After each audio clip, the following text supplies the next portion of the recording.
All right, let's do it. Welcome back to Buddy Buddy. I'm here today with my buddy Kavin Bradner. Kavin, thank you for coming on the podcast. Absolutely, dude. Thank you for having me. Yeah. We have a history through the coffee world and working as baristas together. We'll hop into the beginnings of that friendship back a little bit later, but I really just wanted to have you over here because you've had a big role in the last 4 years of my life. You were a solid friend. We hung out a ton. We've been out of the state together, hanging out in Cincinnati. We have got some good memories, and so this is just my opportunity to reconnect with people and just rebuild friendships and rebuild my community. And so I had to obviously ask you to come over here. Dude, I love it. I love it. But so that's the whole kind of goal behind this whole podcast is just me rebuilding my community, and in turn hope people that listen are encouraged to say I'll reconnect with people in my life that I haven't talked to in forever. Heck yeah. And so that's what I hope people get from this. Yeah, dude. So we'll break the ice a little bit. And I've just been thinking a lot about family and stuff recently. So if you could, would you rather travel back in time and meet your ancestors, or would you rather travel to the future and see your future descendants? Wow. That's a great question. Did you come up with that, or did you get that I from definitely found that online. I was looking up just icebreakers. So dude, that's a good question. Man, I feel like go backwards. Yeah, I'd like to see a lot of where I got who I am from my parents, just keep going back. What about yourself? I think probably the same. I'd probably rather go back. I'm not even sure if I would care to go back to the origins of where my family came from, but a big reason I want to go back is my grandpa. I've just heard so many stories from his childhood, so I really would just want to go back to the early 1900s, I guess he's 80 now, so 1940s. Because he had 4 brothers, so there were 5 brothers in the household, and just hearing all their crazy stories, I would like to meet them in that time and run around with them in their craziness. That'd be sick. So definitely go back in time and just see a little bit more how our family came to be. Obviously future kid, looking back at my future descendants would be cool, looking into the future, but I think definitely the past, because those are the people that we've already connected with, so knowing them on a deeper level would be cool. 100%. But yeah, so you tell me a little bit about your childhood, your upbringing. Yeah, I would say it was pretty basic, I guess you could say. I don't know, basic, but it was great childhood. Grew up in Inman, South Carolina, kind of in the middle of nowhere, which was great. We live on a lake, and so we have a 100-foot slip and slide that my dad built. He does construction, so he graded in this slip and slide, built it all, the water that comes out down into the lake, and then we've got a bike ramp on the other side of the dock that we come down with a bike with tubes on it, launch off that thing, go into the water, and all kinds of just fun stuff around the house, motorcycles, bicycles. So growing up was pretty fun, aside from being so far out from city life, and I feel like a way to connect with friends. Your friends are your neighbors, which is great, but there wasn't a whole lot of kids growing up in our neighborhood. But yeah, other than that, I can't complain. Great childhood growing up. Yeah, that's awesome. Yeah, I feel the same way. A lot of my early friends were friends in the neighborhood. We had a little L-shaped neighborhood, and my grandma and grandpa's house was on the corner at the top of the neighborhood in the L, and we'd always it shaped up perfect. We'd play front yard baseball games with all the kids in the neighborhood, and that was super sick. But I guess more towards our late, I guess it was my late teen years, we crossed paths without even knowing it. Because the church that I was going to at the time, you might have been there that day, or you could not have been there that day because I didn't know you. Right. But our church actually used your house and what you were describing with the ramp and the slide down your backyard to have a youth outing one summer. Dude, that is crazy. I remember you telling me that. And I had no clue who you were, because I don't think your parents were still going to that church at the time. And I guess before they left the church, I guess they made a connection with somebody, and then they were like, let's just call the Bradners. We might can use their house for a barbecue and go swim at the lake. Is it Crossroads? Yeah, at Crossroads. Yeah, dude, they come every year, once a year. I guess it's just this thing that they have locked up with my parents, and my parents expect them, and they know that they're welcome to come. And so, yeah, once every year. I don't know how long they've been doing that. Obviously, quite a few years, but yeah.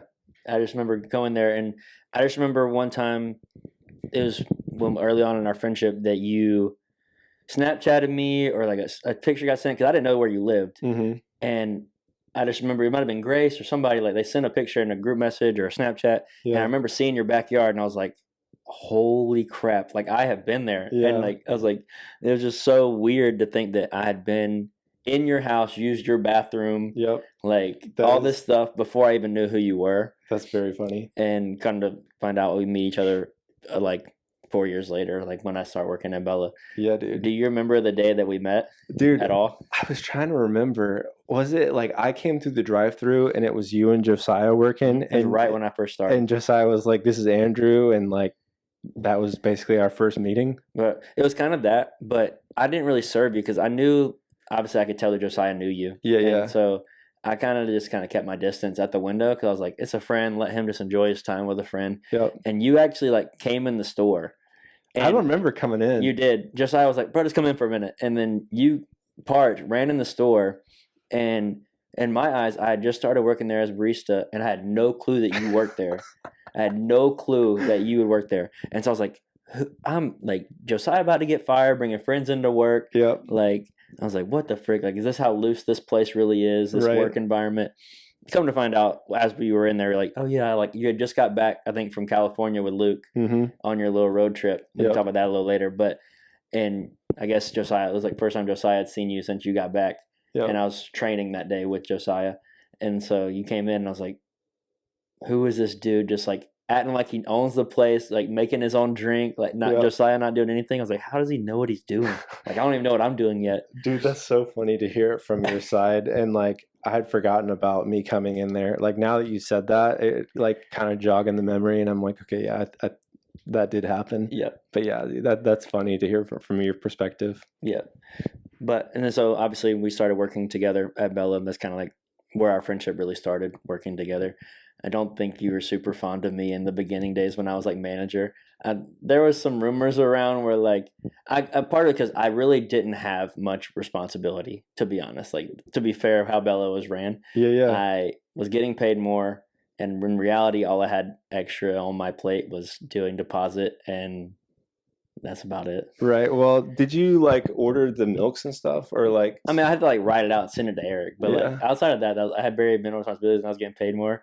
And I just heard rumors around the table, like Eric would pull me aside, but like, you have to like make sure you like make your presence known, because it wasn't just you; it was like other people that worked there. And I was like, I mean, I can't really do much more. I was like, I wasn't asked of much, to be quote unquote a manager. And I just remember that, and then we had our little. Then after that, we kind of got past it because we decided to go on a trip to Cincinnati. And at the time, we'd just been like work colleagues, and I was kind of surprised you said yes. Were you manager at that point, or this was before all that happened? Because I remember it was like the Bella Boys. It was me, you, Josiah, and J Mac, and we would all like whenever we got either scheduled together or like it was shift change, and it was like we would just kind of hang out even after like our shift was over. And that was like, I think kind of during the period of like they were like talking about getting a new manager or looking for somebody, and we were all like basically voting for you, like voting you in. But yeah, the Cincinnati, I don't remember if it was before or after. It must have been after. It must have been after that. But I remember the Bella Boys thing. I was gonna bring that up with us for like always hanging out either before or after shifts, and us like trying Doc biscuits, just like trying. Dude, so many weird things. So many just goofy things that we would do just to like make each other laugh.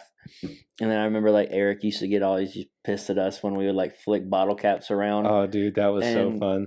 He would come into the store and there'd be bottle caps everywhere. Really, they wouldn't be. There'd be like one or two, and he'd get a little frustrated. Right. To fair point, I mean, we were just leaving stuff around. Yeah.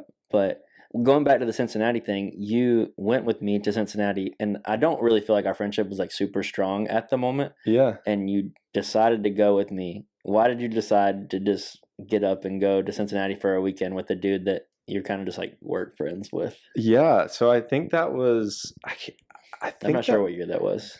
Yeah. I think that was my second time going to Cincinnati. Could have been the first time actually, but I remember, you asking me to go because you were trying to hit up like all the baseball stadiums kind of like in the country. And I was like, like, I mean, I don't know if I've ever been to like a bigger baseball game. I've been to like some smaller ones around here, but I was like, dude, that'd be fun.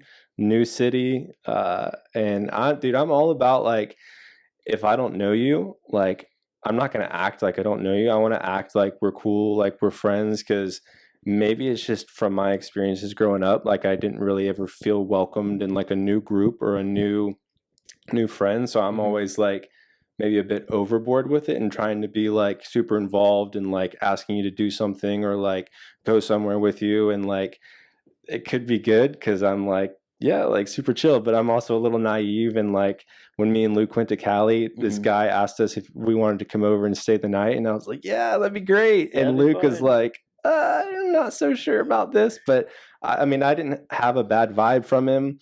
And I was like, we'll just go check it out. And like, I can kind of hold my own. Like, I know like in a situation, things are going to be what they're going to be, but yeah, I just didn't have any like weird feelings about it. So yeah, we ended up staying with him for like 2 or 3 days with him and his family, and it was great times. But going back to Cincinnati, yeah, I was like, yeah, that'd be fun. Let's do it. Like, you know, me and you aren't super close, but the only way to get close is to do things like that. And yeah, we stayed in that super cool downtown apartment that you'd found on Airbnb, was it? Yeah. And then did the baseball game, and it was a fun time. Yeah, we hit up some coffee shops, and I remember we were cheap because obviously like we're both working at a coffee shop. Yep.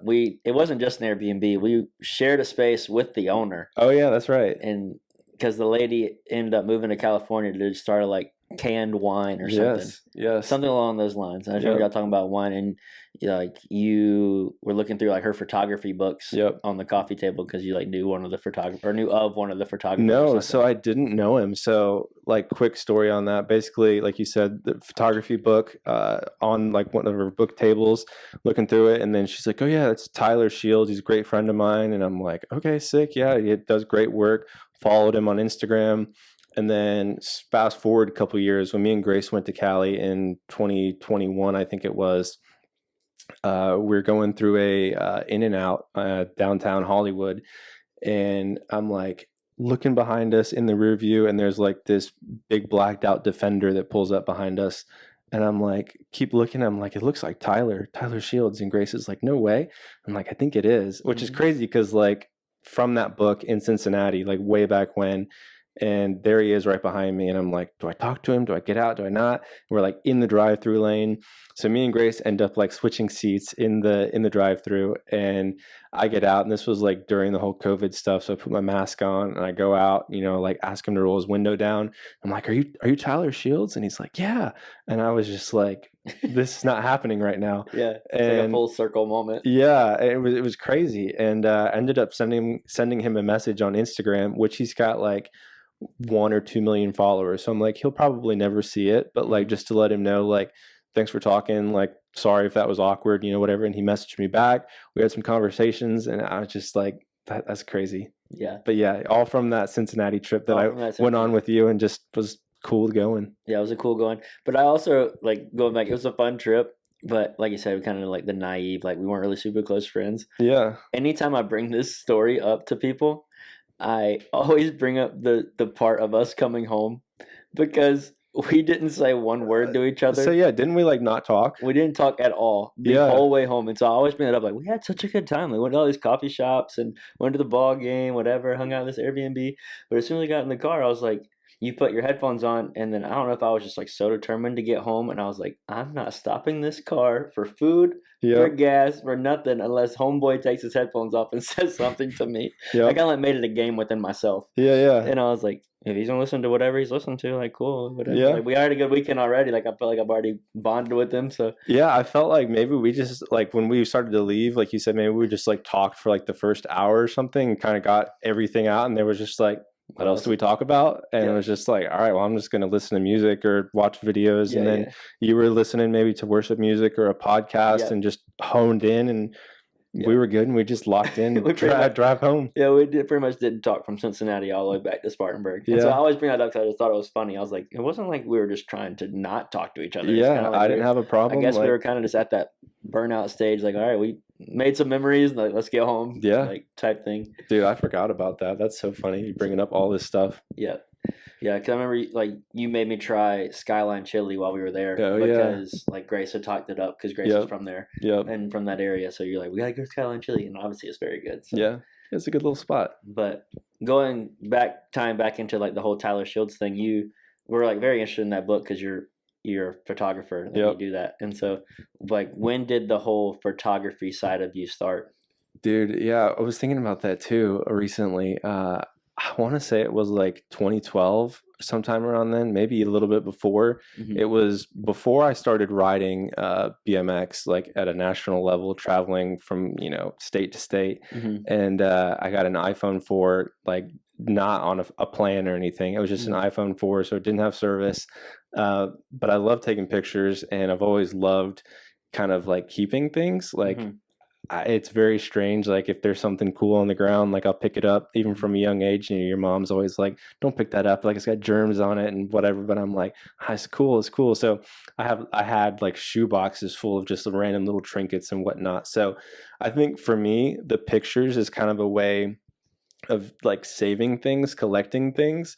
Uh, I'm obviously trying to make things look good and look Mm-hmm. great, but I just love documenting things and the Mm-hmm. way that things are now because things are always changing. Mm-hmm. So yeah, it started with the iPhone and then led into BMX, and that was kind of like during the burnout stage for me is with BMX, doing it for 9 years, 10 years, Mm-hmm. and so I started shooting photos at the races, got some of them published in the magazine, which was like incredible in such a short amount of time. And then when that, kind of slowly fizzled out, I'm like, okay, now what am I going to do? And then I went into weddings, engagements, baby photos, family photos, some product stuff, some commercial stuff, some drone stuff. Then I did the whole, above Spartanburg book. Mm-hmm. And it's just been like kind of one thing after another that's led into something. Mm-hmm. And I'm still trying to find what it is I actually enjoy shooting. Because again, I love documenting. I love just Mm-hmm. shooting photos. Doesn't matter what it is. It's doesn't feel like a job. Doesn't feel like work. I love it. So yeah, I'm still kind of trying to figure out. Try to find that niche of what you like. Yeah, and part of me is like, everybody is telling me to find a niche, and I'm like, kind of go against the grain, do a bit of the opposite. Mm-hmm. And I'm like, well, maybe my niche should be to be in all the niches, which is kind of stupid. But Yeah. if no one's doing that and you're the only one doing that, you're going to stand out because you're the only one doing that. But Mm-hmm. it's very difficult, I think, to make a name for yourself or to do anything like that because people are like, well, what do you actually do? Like, what's your thing? Mm-hmm. So that's been kind of like hard to define, to maybe tell people. Recently, though, I've kind of been trying to transition more into fine art photography. So like creating a series or a collection of images that are very like well thought out, put together, and there's like a story and a theme to it, Mm. kind of like Tyler Shields' work, which is funny that like I'm kind of keep coming back to that, Mm-hmm. but very just like specific, maybe either one off or like I said, a series of work that really stand out that people would love to hang on their walls. And I don't know, yeah. Yeah. Speaking of photos that are hanging on the wall, Yeah. I have a photo of yours hanging in my office. Yeah, right we're now. actually looking at it right now. Yeah, a picture of a skateboarder while you were in Cali. Is that when you went with Luke? That was actually before. That was, I think, one of the first times ever to Cali. No, it was the second or third time. Yeah. It was with my parents. We were there actually for BMX. Mm-hmm. It was the 2016, or I think it was 2016 BMX Olympic time trials. So these guys were racing against each other, trying to get the best time to qualify to go to the Olympics. And this was like during the downtime. So that event was in Chula Vista, and then we had drove up to LA to hang out for the day or two. Is something that at like Venice that? Beach? Yeah, it's at the Venice skate park. That's what I thought. Yeah, and funny like thing about that photo is I shot it and it was okay. Like I liked it, but I didn't love it, and I posted it on this app VSCO, and I have no idea how, but some guy from Apple found me and sent me an email and was like, we want to use your photo on like some app for advertising. And I'm like, whoa, this is like big deal. Yeah. And he's like, we're willing to pay you $1,500 for it. And I'm like, oh, sick. So he's like, we need, I think it was three model signatures from these guys. So now this is like a year or 2 years after the fact. I think it was a year after it already shot this, posted it, had been up, and I'm like, first of all, I'm not there. Second of all, I'm not gonna know how to find these guys, but I'll try. So I ended up finding the dude in the red. He's pretty popular skater there. I think sponsored by pretty big brands. And so I found his profile.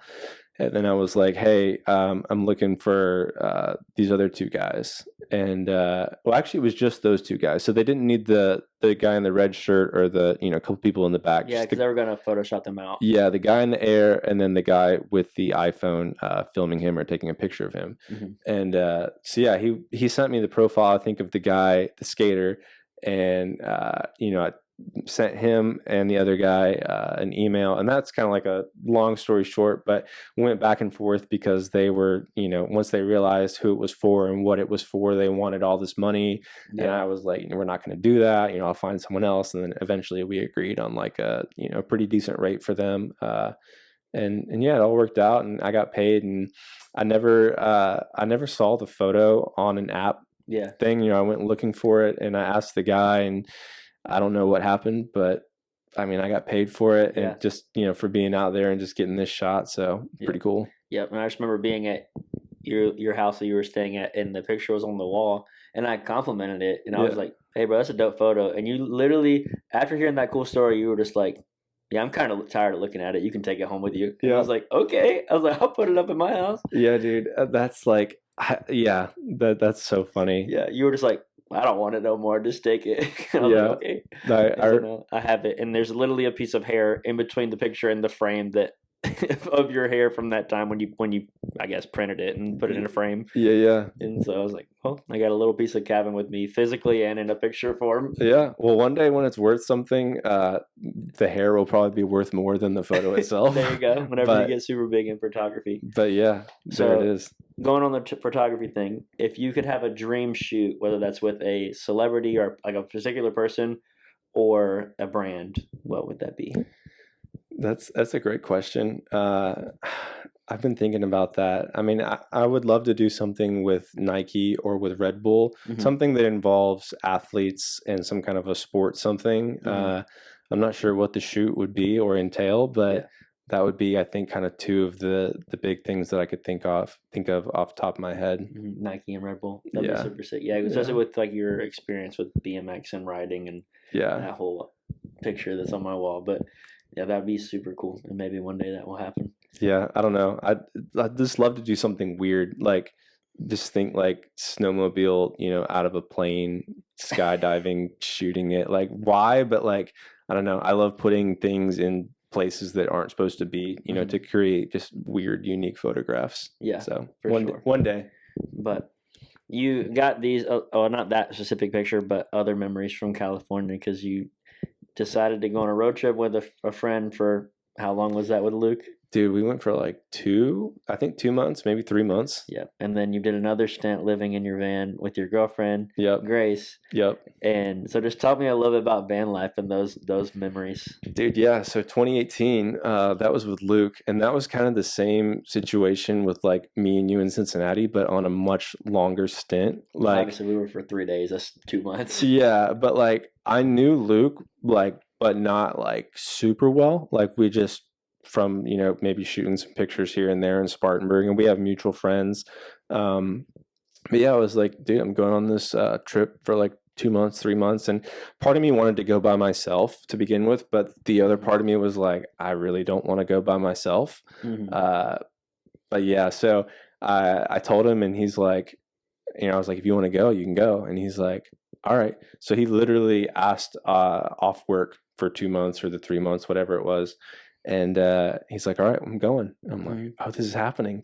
So we planned, we built this little platform, or actually I needed to buy a van. So me and him found a van in Greenville, bought the van, built the platform in the back, loaded up, got an air mattress, and we hit the road. And we went the northern route up through St. Louis. And I forget where we were in, like Las Vegas, or not Las Vegas, but I can't remember the name of the city or the town, but somewhere in Nevada. And we broke down, and we needed like we needed a new radiator. And which, I mean, it's a van you buy off Craigslist. So like, what can you expect? Expecting something to happen? Yeah. I mean, the people were like older people, so I didn't feel like too sketch about it. But I mean, you go on a long road trip, things are just going to happen. Mm-hmm. So we ended up replacing that. And then when we got to San Francisco, the water pump went out. And then after that, we were good. Everything else was great. But yeah, that was kind of like a trial run to see how long, or like, could I live in a van like this? Could I do this, on like a limited budget? Where would I shower? Where would we use the bathroom? How would I meet people? And that was great in 2018. And then me and Grace were actually planning to leave in 2020. Mm-hmm. And that's when she fell off the skateboard and hit her head, had the traumatic brain injury. And that was a very scary time, very rough time. Very thankful to my parents, though. We stayed with them all of 2020, basically, in a room upstairs in their house while Grace was healing. And then in 2021, we're like, all right, I think, you're good enough to go. Like, everything looks good. Like, let's hit it. So we went out in 2021. Very different experience for almost a year. I think we were gone like 10 or 11 months versus, like 2 or 3 months with a buddy. The plan was to kind of have no plan, which seems great. And it was fun, but it was like, I didn't really know anybody out there except one person. I didn't have any connections. And I was just like, let's just go for it. Cause like my biggest thing is I don't want to be 40 something in the same town with the same people doing the same thing and have never moved or lived anywhere different and really like experienced, something really out of my comfort zone. So that was kind of the thing with going there. And dude, it was rough, definitely. I mean, there was times we had no money at all, and thankfully we had went shopping before, and we're just eating canned food. We're eating lettuce and meat wraps like every day, like 2-3 times a day. Just protein powder and water with like a spoon, mixing it up as like a protein shake. Very rough at times, and using the beach showers. So we're not, actually in a shower in a home. It's just in the van, and basically living out of coffee shops, charging up our laptops, cameras, phones, all that. But overall, I mean, it was an incredible experience, and we ended up meeting some really cool people. I ended up meeting a guy, his name's Eric Cedeno. I saw him in the coffee shop one day. We were packing up to leave. He has super long hair, like dreadlocks past his butt. And I'm like, this dude, he just looks dope. Like, I need to ask him if I can take some pictures of him sometime. And we connected, did some shoots together. And not that it matters, but, I'm kind of like, he looks like a dad. Like, he probably has, if he even has an Instagram, he probably has, 500 followers, 200 maybe. He had like 30,000 at the time, something like that. Crazy. And like I said, not that matters at all. No, like, it doesn't. You just thought he looked super dope, and so you're like, bro, I want to take some pictures of you. You had no clue his status. But I'm like, wow, this guy's like kind of a somebody here. And so yeah, we connected, did some work together, and he got me some gigs, and we ended up a couple of months before we came back home, this private airline reached out to him and was asking him to do a brand deal. And they're like, well, we're taking a jet and going to New York, like a private jet. And he's like, calls me up. He's like, bro, like, I just got this thing, like, I'm thinking about taking my family. And I'm like, yeah, dude, take the family. Like, that would be incredible for you, what you can do for them social media wise. And he's like, okay. And then he calls me back and he's like, actually, I think it'd be better if me and you go, and like, you can come and document and like be the kind of the camera guy for me. He's like, I'd love to take my family on this experience, but I think with, my newborn and, just everything, it's going to be a lot. And he's like, I think this is more of a work trip. And I'm like, yeah, like, okay, let's do it. Sure. So it was like the next day or the next 2 days. And we packed up, went to the airport, and I'm just like, there's no way this is happening right now. Like, I live in a van in California, and here we are getting on this private jet, flying private to New York, and incredible experience. Like, yeah, it obviously it beats flying commercial, like, for sure, any day. Yeah. But so then we land, and we're also on the plane with like maybe 7 other influencers that are kind of doing the same thing we're doing. And I guess there was talk of being helicoptered like from the plane, landing strip into Manhattan. And then I guess it was like, oh no, that's not happening. Well, we land, the people from the outside come on the plane, and the guy that owns the plane, him and his wife were flying with us. So they get off the plane, and then they're like, we're looking for two other guests, and then like Eric and Kavin. We're like, oh, that's us. And out of all those other people, like we were the two that got to go on this helicopter with this owner and his wife, and all the other influencers are just like looking at us like, who are these guys? You know, like how are they getting to go? Yeah. And dude, crazy experience. I mean, just landing at the airport and then right into the city, and it's like no traffic, no nothing, like unreal like experience. And that's insane. Yeah, so yeah, it was basically all I had to say, like with going to Cali, like taking that leap of faith, that experience, just going, not knowing anybody, meeting one person, and you know, just doing so many different things was incredible. Yeah, that's super cool that all those opportunities present itself just from you stepping out and saying, hey bro, like I don't even know who the heck you are. I just see you at a coffee shop and you look super dope. Like I just wanted to snap some pictures of you with your super cool hair and whatever else, and it led to an experience flying private that most people in their life will never get to do. Yeah, dude. And that whole thing of like, okay, yeah, I'll go from airport to airport private, and then screw y'all, I'm not hopping in a taxi or a car on the way to the city. I'll just hop in a helicopter, right?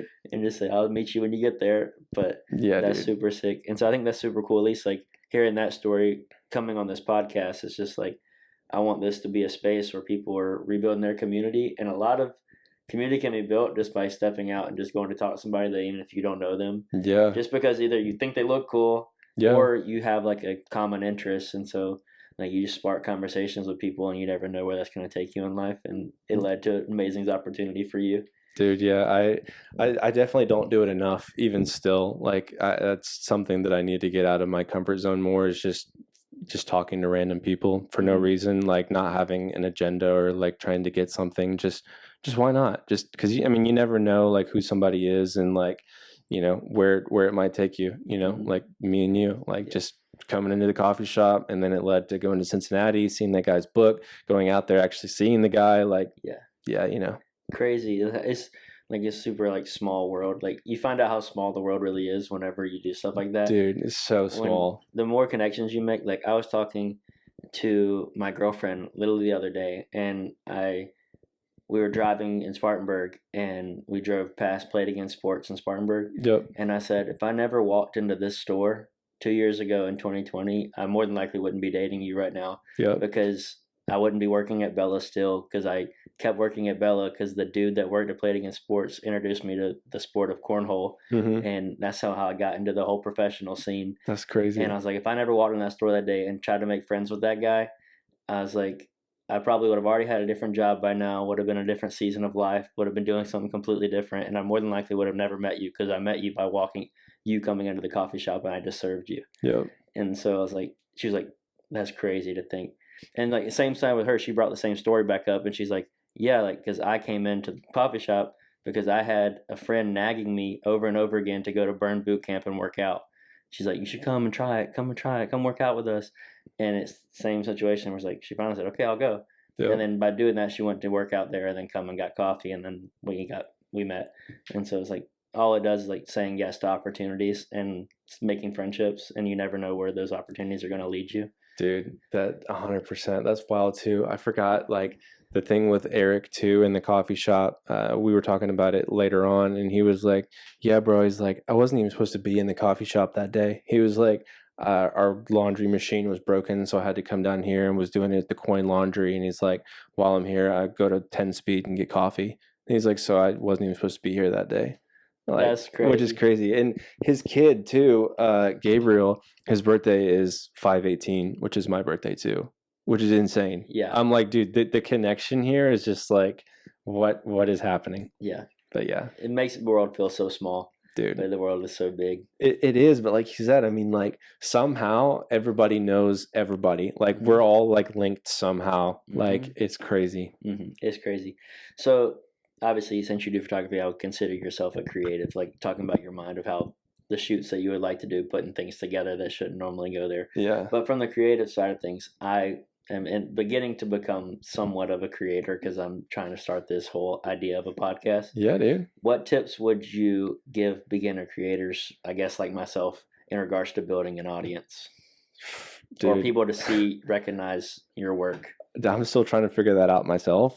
Fair play, because you still don't know exactly the direction you want to go. Yeah, that and like marketing and like doing things to get recognized is probably like a very weak point in what I'm doing. But I'm learning. I'm trying to learn. But I mean, you watch Casey Neistat, or you have before. I mean, the dude's a genius, and the way he's able to tell stories and put things together. But basically, from him, like I've just gotten kind of do what you want, basically, like. You know, or at least like do the opposite. Like if everybody's doing this, like you should be doing this. So someone that's a new creative starting out, either like yourself or like someone who's maybe looking for more advice, is I would just say maybe just go out and just do a bunch of different things that are completely opposite from what is kind of the normal, like what everybody recognizes as.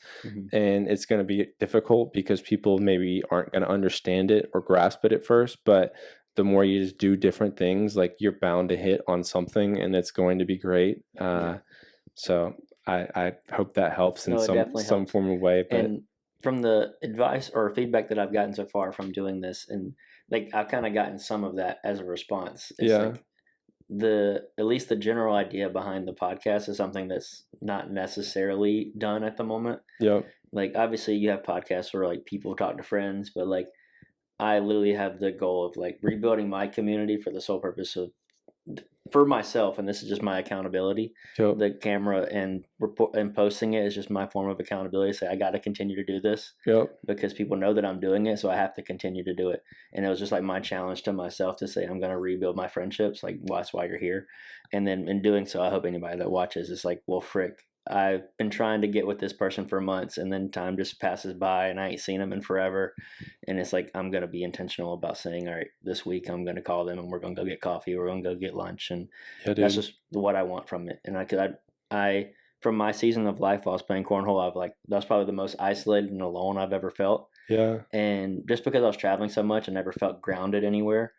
And I was in that, I was like, man, I have to rebuild my community. And so I'm just like, well, I'm doing this. Like I'm going to bring people into my house, or I'll go to them if I have to, and then just sit down and have a conversation, and I'm just going to put it on the internet and see what happens. Dude, 100%. Dude, that's so good. Like, yeah, I always love whenever I'm able to FaceTime or just chat on the phone with, a friend that like I haven't with in a long time. It's like, yeah, why don't we do it more often than like, once every couple months or once every, and it's like, there's no reason other than just like everybody says, yeah, let's hang out. But it's like, I realized like, and you probably have as well, but it's like, you say that, but you have to say that and then set a date. Like, okay, you free next week or next Monday at this time? No, you work? Okay, what about Tuesday? And it's just like, you have to like set that thing, because then, like you said, life just goes and then you forget. And then it's, week, 2 weeks, 3 weeks, a month. And then you're just like,